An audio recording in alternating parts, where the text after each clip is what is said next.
everybody, welcome back to the Claremont Classic Garage. Deb's old washing machine there is a little under the weather, so we're going to have a go at it and see what we can find out. It and me have had a few struggles over the years, but we've always managed to get it going again, so let's see what's bothering it this time. It's a Frigidaire front loader. It's somewhere between 15 and 20 years old. It's done well. I mean, for the amount of work it's done, I've put a couple of pumps in it. Had some other little issues with it along the line, but so far so good. It's still going, so we're gonna see what we can figure out what's going on with it this time. Here's our next little job.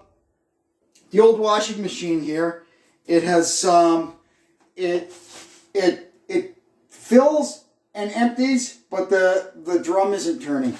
So we're gonna get in here. We've got a problem.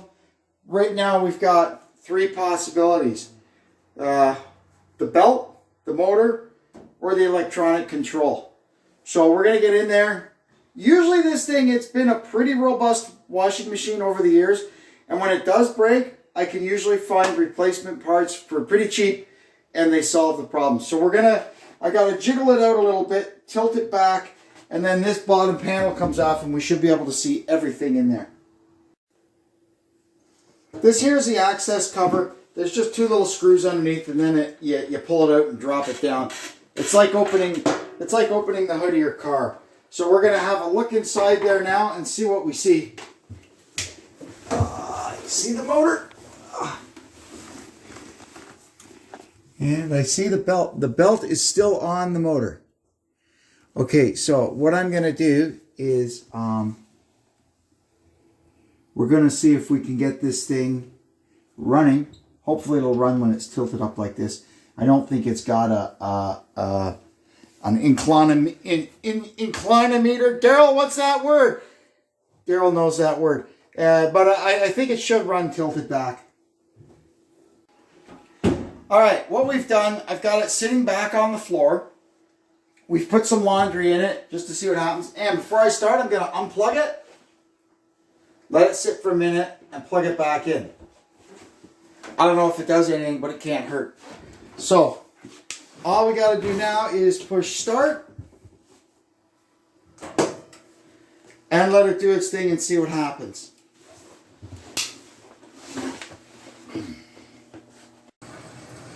There we can see it's filling up with water. Let's see if it starts turning. Maybe this is a nothing burger. Fingers crossed. Well, it's full of water and it's spinning. So we're just going to let it be and see how it does. I'm going to have a look underneath here and make sure everything looks okay.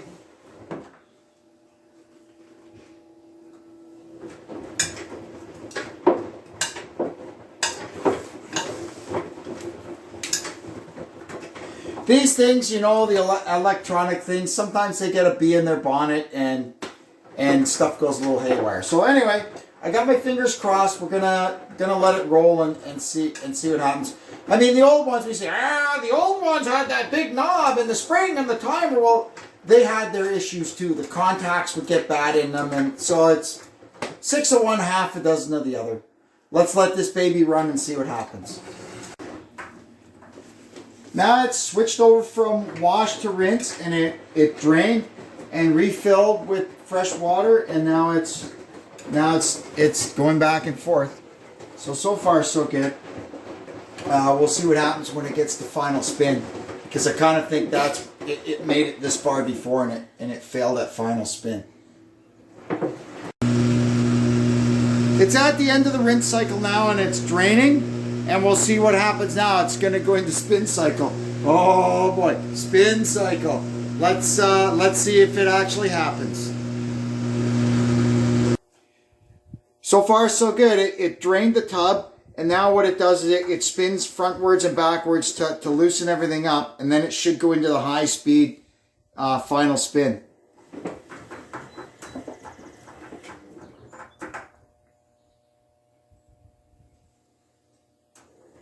Fingers crossed.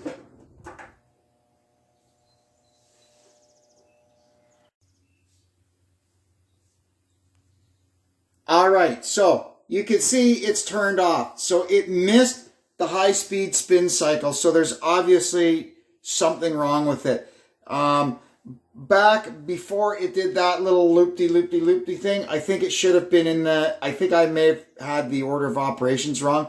It should have been doing the high-speed spin, and it did not. So I don't know. There's a lot of wires going to the motor on this thing. It could have different sets of windings in it for different things, like low speed versus high speed. I have to do a little research now and try and figure out, or it's an electronic control issue. I'm not sure. I have to try and find out. All right.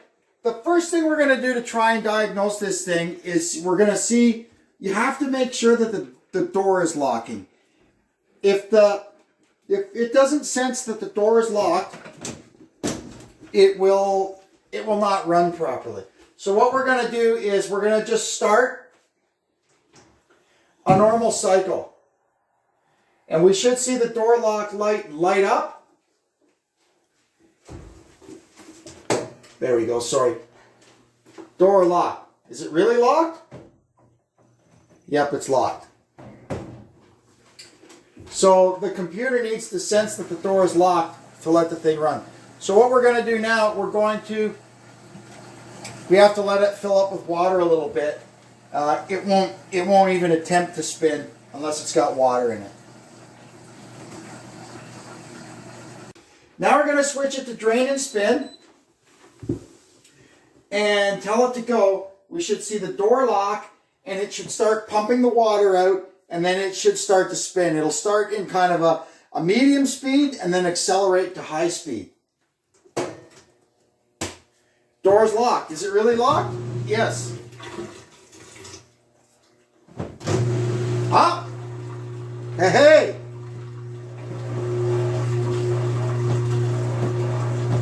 Oh, it's okay now. Filming. The water is all gone. This drum should be turning now, and you can see it is not. So we've either got let me shut this thing off. We have either got an electronic control problem, or we've got a motor problem. There's not really much I can do for testing the electronic controls without getting into schematics and stuff and seeing how the motor gets fed. The motor has several different circuits through it, different windings and stuff, so it can run at this low speed when it's tumbling the clothes and at the high speed. It's kind of like two motors built into one motor.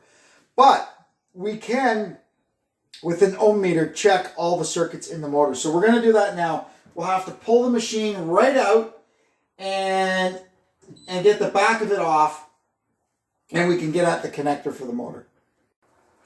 So we're going to start by shutting off the water, unplugging it,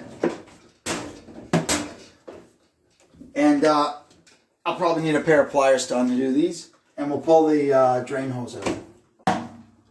I pulled a few screws and got the back panel off it. Now you can see there's the motor, and there is the plug. So we're going to go ahead and unplug that, and then we have to take ohm readings across the various terminals. I looked that up already. I'll have to write it down, and then we'll measure it and see what we get. You can see also down in there that white plastic box where all these wires come out of. I'm guessing that's the motor control unit or something. Anyway, let's ohm out this motor and see what we're up against. The connector is down in there, and we have to test. There's a chart here. The pins are numbered 1 to 5 from bottom to top. So from 1 to 2, 1 to 3, and across 2 to 3, we should get 4 to 6 ohms. And the top pair, 4 to 5, we should get 105 to 130. So we've got our meter set on the lowest scale for ohms. Let's see what we get. You know what? It'll maybe make it a little easier if I get the belt out of the way. Okay. There's the black one there stuck in the bottom, and I should be able to just touch this here. Number 2.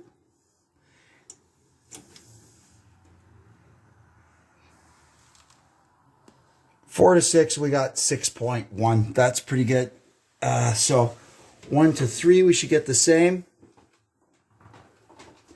6.1, yep. Now from 2 to 3, let's see what we get.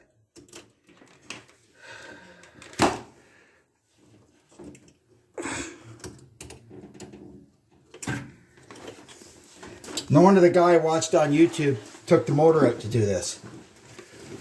I can't, yeah, if you can shine the light there, Deb, so I can see what I'm doing.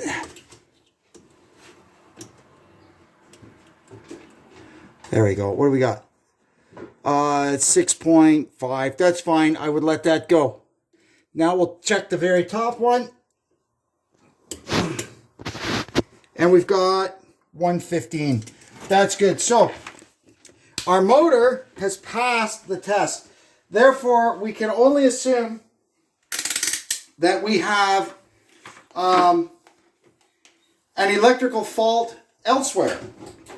So we're looking at a module problem, or I'm still thinking about, because the cheapest part is for like $35, I can get that lock assembly for the door. And even though it's lighting up the green light on the panel to say, yes, I'm locked, I'm wondering if it's actually relaying that information to the brain of the thing. So I think what I'm going to do now, I'm going to go ahead and order a lock assembly, and we'll swap that in and see what happens. At least I know it's not the motor, because the motor, excuse me, there's a lot of lint back here. The motor for this thing is $400, and that would be a terminal fault with this machine. No way. It's almost 20 years old. There's no way I would pay $400 for a motor for it. So we're going to go ahead for 30 bucks. I'll take a chance, and we'll throw a lock assembly in it and see what happens. To get this thing changed, we have to get the door seal off, and somewhere under here there's a little eye that you grab. There you go. See that spring there? That there. That holds this thing on. And then this thing pries off of this lip here. It's like getting a tire off. Once you get it started, there you go. Now, I need my Phillips screwdriver. Or is there, oh no, the Robertson will work. I've had this thing so many times apart. I've had this thing apart so many times. You think that by now I'd remember how to do it. But the problem is it's infrequent. But anyway, let's do this. Now, according to the light being on, it says that this thing is okay, but you never know. For 30 bucks, we'll just throw a new one at it and see what happens, you know? Let's see here. Does it look the same? Yeah, it looks the same. Any little tabs? No, they just pull off. So we'll get her plugged in.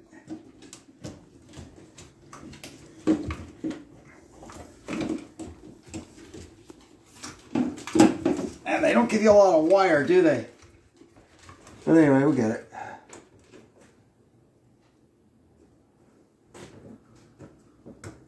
There we go. And here's the last one down here.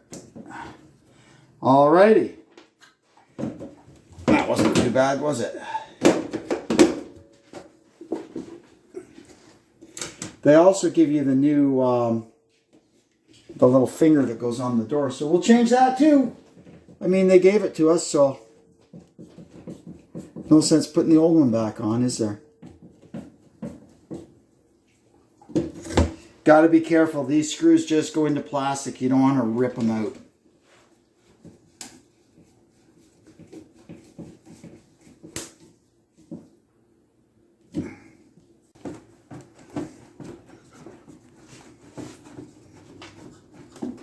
And then this thing's just held on to the door. You can't put it backwards because it's got a little notch there to index it.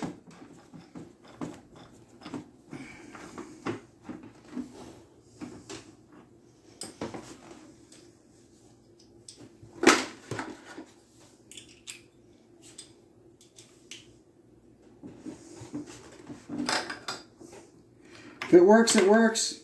If it doesn't work, I guess we're heading to the appliance place. This thing weighs a ton too. It's got as a vibration dampener, it's got a great big concrete piece in the front of it here. One time the machine was shaking the whole house when it ran, and we found that the concrete piece in here was cracked. It was like broken in half. We glued it back together with JB Weld, and touch wood, it's been fine ever since, like for years. All right, now we got to get this thing flipped back over this lip here.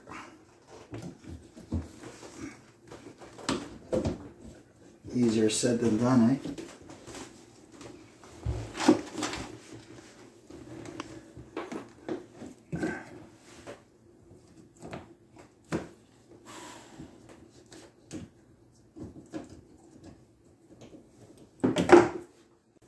Once we've got this thing popped back in, we put our lock and work it around. Oops. You want the spring right at the bottom. There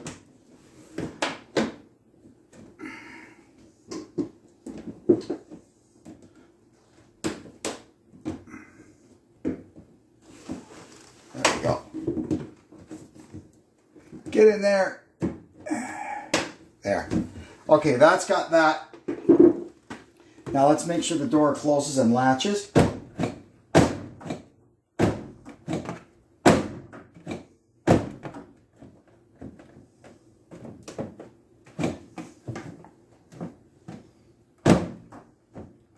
Yeah, there we go. So we'll push it back a little bit, get the hoses hooked up, and plug it in and see if it works. All right, let's see what happens here. We got it on normal. Let's start a wash cycle. Door lock button is on. Here comes the water. So now we can see it's at least made it this far. It's doing its wash cycle. The motor is running how it's supposed to run. So we're going to cancel that. And we're going to put it to drain and spin and tell it to start and see what happens.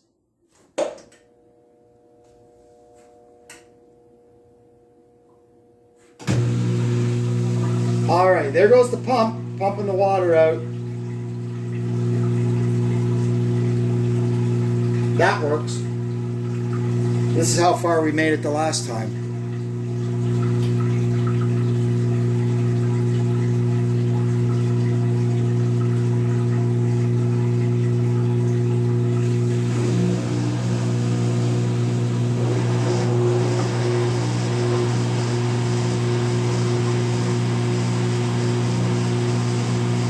Alright, so now it should be starting to spin, and it's not. I'd say she's had the biscuit. That motor control board is $400. The motor is $400. And, oh, wait! Hang on.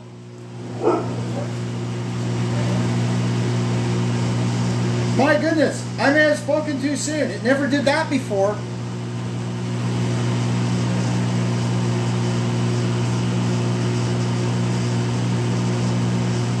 Have I fixed it yet again? Stay tuned, people. We have achieved high-speed spin. So I guess it was that door lock. Even though I watched the video and it said if that light lights up, it says the door is locked and it'll run it. But obviously, it was lighting up the light, but it wasn't telling the computer that it was locked. Fixed! Here's the next little thing I'm going to do with this. When it's in there, in its tray, this kick panel is held on with these two little screws under here. And every time I want to have a look at something underneath, I got to pull it up and tilt it back because I can't get at these screws. So what I've done, it's not like it's under warranty anymore. I've drilled 2 new holes in here, and we're going to drive 2 screws through here. That way I don't have to take it out of the pan to get out the underneath. So what we're going to do right now is I'm just going to stick this in here and use the original screws to hold it in place while I get these screws. So there's one end, and I tell you, they are just barely long enough, but they go in. That's the main thing. So we can get this one under here out. These things are terrible. Heaven forbid, you know, when you buy an appliance, you should see a screw holding it together that you can actually access to get it out. They got to hide them all underneath. Oh well, that's the modern world we live in.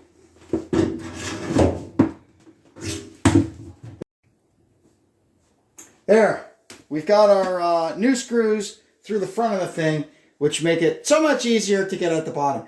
Now I'm going to push it the rest of the way in, and we'll just throw a light load in and see how she goes. Here's the big test. We put a few old towels in there, and we're going to run it through a wash cycle and see what happens. Fingers crossed. Okay, we're moving right along. It's filled with water, and now it's washing. It's tumbling back and forth, and you can see soapy suds in there. Let's keep an eye on it and see how she does. Okay, it's just clicked on the final spin, and already I'm seeing way more activity in there than I used to. It wouldn't be doing this back and forth tumble. It would just sit there running the pump. So we'll give it a bit and see what she does. There she goes. That's the medium speed spin, and then after a little bit it'll boot right up, and then it really goes. There we go. She's kicked into super hypersonic high speed now, and I'd say we fixed it. That's awesome. We'll let her finish up and make sure everything's good. There we go. It'll go back and forth a couple of times just to get the clothes unstuck from the walls, and then it'll shut down.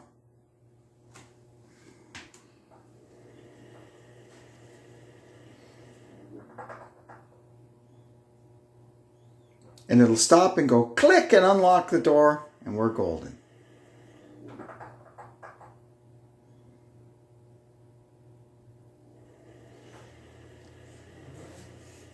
This thing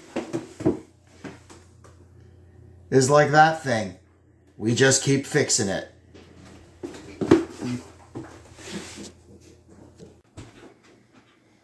All done. Now Deb's going to check out what's in there and make sure it's okay.